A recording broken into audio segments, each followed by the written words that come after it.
हाय दोस्तों, कैसे हैं आप सभी। मैं डॉक्टर आनंद व्यास फिर से अपने यूट्यूब चैनल पर आप सभी का स्वागत कर रहा हूं और आशा कर रहा हूं सभी ठीक है, मस्त है और एग्जाम की तैयारी में जोरों शोरों से जुटे हुए हैं।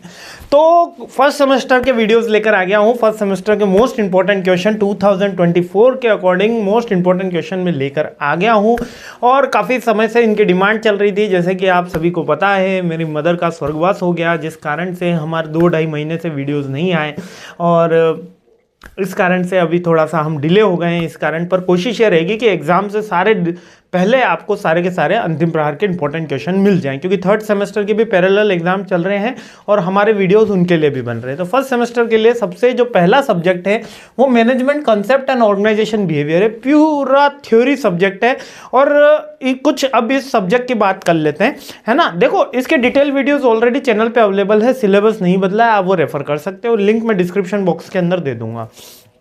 इसकी हमारी कोई बुक्स अवेलेबल नहीं है, जो बुक्स है वो केवल बिजनेस कम्युनिकेशन की अवेलेबल है, जो ऑलरेडी बहुत से बच्चे बाय कर चुके हैं। 11 रुपये की किताब है मात्र, है ना। वैसे तो उसकी कॉस्ट काफ़ी ज़्यादा है, लेकिन हमने एक ऐसे ही रख रखा है कि स्पॉन्सरशिप है, फर्स्ट सेमेस्टर है, बच्चों से एज ए केवल एक टोकन अमाउंट बेसिकली हमने लिया है, सर्वर चार्जेस जिसको आप कह सकते हो। ये वाला जो सब्जेक्ट है आपका management concept and organisation behaviour, ये सब्जेक्ट पहले आपको इसलिए दिया है ताकि आप इस सब्जेक्ट को थोड़ा सा लिखने की प्रैक्टिस बन जाए। क्योंकि आप याद रखिएगा, फर्स्ट सेमेस्टर के अंदर आपकी एक केस स्टडी यानी फिक्स रहती है, जो पार्ट बी के अंदर आती है, जिसमें बच्चों का मैक्सिमम टाइम जाता है। वीडियो शुरू कर रहा हूँ, है ना, अंतिम प्रहार शुरू कर रहा हूँ, लेकिन बहुत इंपॉर्टेंट बातें मैं यहाँ बोल रहा हूँ, इसलिए पहले सुन लो। उसके बाद सारे इंपॉर्टेंट क्लासेस ही चलनी है, इंपॉर्टेंट क्वेश्चन ही चलना है।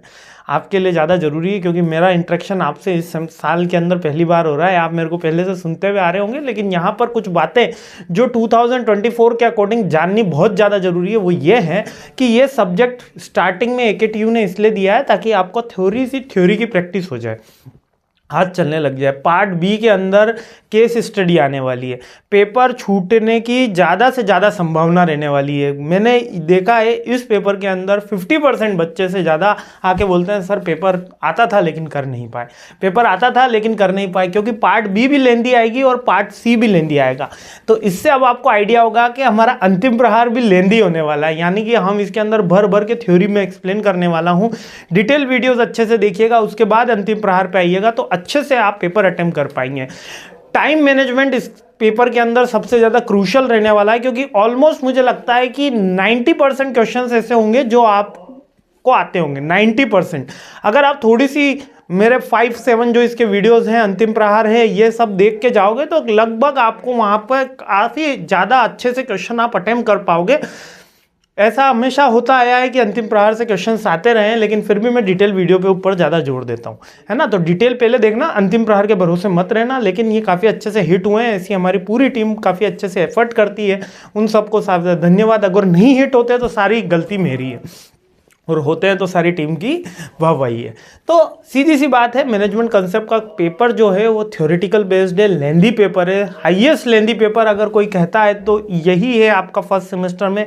टाइम मैनेजमेंट अच्छे से करना। मैं एक टाइम मैनेजमेंट के ऊपर वीडियो बना दूं क्या, आप मेरे से पूछ लीजिएगा कि आप सर बताइए कि इसमें टाइम मैनेजमेंट कैसे करना चाहिए। अगर 5 बच्चों ने कहा कि उनको ज़रूरत है सीखने की, ऑलरेडी मैंने केस स्टडी कैसे सॉल्व करते हैं, केस स्टडी में हमको कौन से फंडे अपनाने चाहिए और हमको कौन कौन सी बातों का इस थ्योरी के पेपर में हमको ध्यान रखना चाहिए। लाइक हमको चार्ट बनाने हैं, थोड़ा ग्राफिक्स देने हैं, कोड्स लिखने हैं, एग्जाम्पल्स देने हैं, कंक्लूजन लिखना है, 2 लाइनें करनी है हर पेपर के बाद में, हर क्वेश्चन के बाद में, और एक सीरीज वाइज हमको क्वेश्चन सॉल्व करना है। यही सारे पॉइंट्स हमको मैंने उसके अंदर थोड़ा थोरली बताएं, तो ऑलरेडी उसका वीडियो बन चुका है। लेकिन फिर भी अगर टाइम मैनेजमेंट जो स्पेसिफिक की रहता है बहुत से बच्चों को, और सेकंड इसमें हिंदी मीडियम के बच्चों को भी दिक्कत आती है कि इंग्लिश में तुरंत लिखना पड़ता है। MBA में आए कभी कोई अगर हिंदी मीडियम से बच्चा आता है, पहला पेपर है, हाथ दुख जाएगा आपका, इस पेपर में इतना आने वाला है। तो आई होप आपको ये बात चीज़ें समझ में आ गई है। चलिए अंतिम प्रहार शुरू कर देते हैं और आपका ज़्यादा समय नहीं लेता हूं, क्योंकि बहुत ज़्यादा थ्योरी है इस अंतिम प्रहार के अंदर भी।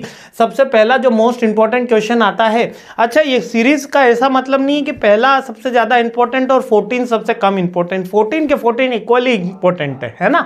तो मोस्ट रिपीटेटिव क्वेश्चन में आता है, सबसे पहला पूछा जाता है ग्रुप का मीनिंग क्या होता है। जब कुछ लोग एक पर्पस के लिए एक साथ में कोई वर्क करते हैं या मिलते हैं तो वो ग्रुप कहलाता है। यदि वो किसी पर्पस अगर सेम नहीं हो तो वो ग्रुप नहीं कहलाएगा, है ना। वो पर्पस सेम नहीं हो तो ग्रुप नहीं कहलाएगा। जैसे कि 2 दोस्त हैं, वो साथ में चलो चाय पीने के लिए बाहर चलते हैं, तो वो ग्रुप हो गया। दो या दो से ज़्यादा लोग किसी सेम पर्पस के लिए मिलेंगे, सेम एक्ट के लिए मिलेंगे, तो ग्रुप हो जाएगा। कॉलेज में स्टूडेंट्स गए पढ़ाई करने के लिए, मस्ती करने के लिए, घूमने के लिए, तो वो ग्रुप हो गया। अगर उनका ग्रुप सेम नहीं है, जैसे कि आप मान लेते हैं कि ट्रेन में अगर सफ़र कर रहे हैं तो सब यात्रीगण है ना, वो ग्रुप नहीं हुआ, वो पैसेंजर्स हुए। द ग्रुप ऑफ पैसेंजर हमने बोल दिया उनको, लेकिन अगर वो सेम डेस्टिनेशन पे जाना चाह रहे हैं तो ग्रुप है। अगर उनका डेस्टिनेशन के अलावा अगर मान लेते हैं दो व्यक्ति इधर से इधर क्रॉस हुए, कोई इधर जा रहा है कोई इधर जा रहा है, तो वहां पे ग्रुप नहीं होगा।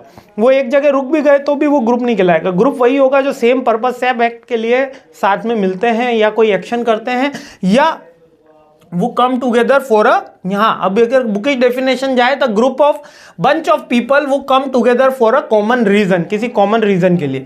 अब सेकंड आता है कि ग्रुप के टाइप्स क्या क्या है। ग्रुप बेसिकली दो ही टाइप के होते हैं, फॉर्मल ग्रुप और इनफॉर्मल ग्रुप, है ना। बुक्स के अंदर अलग अलग बुक्स के अंदर अलग अलग डेफिनेशन और भर भर के दे रखा है ना। लेकिन दो ही तरीके के ग्रुप होते हैं, फॉर्मल ग्रुप और इनफॉर्मल ग्रुप। फॉर्मल ग्रुप वो होते हैं जो हमारी किसी पर्टिकुलर एसोसिएशन, ऑर्गेनाइजेशन, किसी पर्टिकुलर इंडस्ट्री या पर्टिकुलर किसी कह सकते हो कंपनी के थ्रू हम क्रिएट करते हैं, या किसी फॉर्मल ऑर्गेनाइजेशन के थ्रू हमारा क्रिएट होता है। लाइक कॉलेज में जो आपका ग्रुप बन रहा है, कलीग्स बन रहे हैं, वो कंपनी में आपके जो ग्रुप बन रहा है वो सारे कौन से फॉर्मल ग्रुप्स है। टीचर्स स्टूडेंट का ग्रुप फॉर्मल ग्रुप है।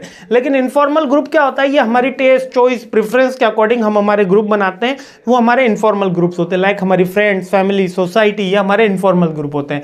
जैसे हमारी कोई टीम हो गई, कोई कमिटी हो गई, कोई टास्क फोर्स हो गई, ये फॉर्मल ग्रुप में आते हैं। फ्रेंडशिप्स का सर्कल हो गया, सपोर्ट्स नेटवर्क हो गया, सपोर्टिंग नेटवर्क हो जाता है ना, कि चलिए कुछ कॉज करते हैं, चलिए यहाँ की सफाई करेंगे, ये करेंगे, वो करेंगे, यहाँ पे स्वच्छता अभियान चलाएंगे, अभी मोदी साहब ने तो खूब चला रखा है, ठीक है। रिक्रिएशन टीम्स, रिक्रिएशन टीम मतलब कि एक टीम तो हमारी बन गई होती। आप कॉलेज के अंदर एक ग्रुप तो बन गया हमारा 50-60 स्टूडेंट का, वो फॉर्मल ग्रुप है। लेकिन उनमें से जो छोटे छोटे सब ग्रुप बने हैं वो हमारा एक्चुअल में इनफॉर्मल ग्रुप होता है। ये आनंद का ग्रुप है, ये विजय का ग्रुप है, मिस्टर पिंटू का ग्रुप है, तो ये इस तरीके से इनफॉर्मल ग्रुप है। अब ग्रुप के डायनामिक क्या होते हैं, ग्रुप के डायनामिक मतलब वो तत्व जो ग्रुप के एलिमेंट्स कहलाते हैं। ग्रुप के एलिमेंट्स भी वही है, डायनामिक्स भी वही है। लाइक कि ग्रुप में कम्युनिकेशन होता ही है, ग्रुप में लोग एक दूसरे से बात करते हैं। लाइक फॉर्मल होगा तो ये तो आप रिटर्न कम्युनिकेशन भी होगा, और इनफॉर्मल होगा तो वर्बल यूजुअली किया जाता है। ग्रुप में सबके पर्टिकुलर कुछ रोल होते हैं। यदि फॉर्मल ग्रुप होगा तो कोई लीडर होगा, कोई मेंबर होगा, कोई हेल्पर होगा। इनफॉर्मल ग्रुप के अंदर ऐसा होता नहीं है। फॉर्मल ग्रुप में लीडरशिप देखने मिलती है, इनफॉर्मल ग्रुप में भी कितनी बार हमको लीडरशिप देखने मिलती है। कहाँ जाना है, अच्छा मिस्टर पिंटू बताएंगे कहाँ जाना है, आनंद बताएंगे कहाँ जाना है, अरे जिसके पास पैसा होगा वो बताएगा, अरे जिसकी कार होगी वो बताएगा कहाँ जाना है। कौन पहले वेटिंग करेगा, जिसका बैट होगा वो पहले वेटिंग करेगा। नेक्स्ट, ग्रुप के अंदर मोस्ट इंपॉर्टेंट डायनामिक्स होता है कि ग्रुप में कोऑपरेशन होता है। क्या होता है, कोऑपरेशन होता है। सब एक दूसरे से जुड़े हुए होते हैं, ये याद रखना। भले वो फॉर्मल हो कि इनफॉर्मल हो, वो जॉइंट टुगेदर होता है और एक दूसरे की हेल्प करने के लिए एक्ट करते हैं। तो ये कोऑपरेशन का ग्रुप डायनामिक्स में आ जाता है। तो यहाँ पर एक बहुत ही बड़ा क्वेश्चन अपन ने सॉल्व किया, और धीरे धीरे क्वेश्चन और लेंदी होते चले जाएंगे और मेरी स्पीड और फास्ट होती चली जाएगी। आई होप आपको यहाँ तक समझ में आ गया होगा। डिटेल वीडियो में मैंने बहुत ज़्यादा इसको डिटेल में अच्छे से समझाया। फिर भी अगर किसी भी क्वेश्चन में कोई भी आपको डाउट रहता है तो फील फ्री टू कमेंट। मैं जल्द से जल्द उसके लिए एक सेपरेट वीडियो बना के आपको सॉल्व भी कर दूंगा, नहीं तो उस कमेंट में आपका जवाब भी दे दूंगा। मस्त रहिए, खुश रहिए, मुस्कुराते रहिए। जय हिंद।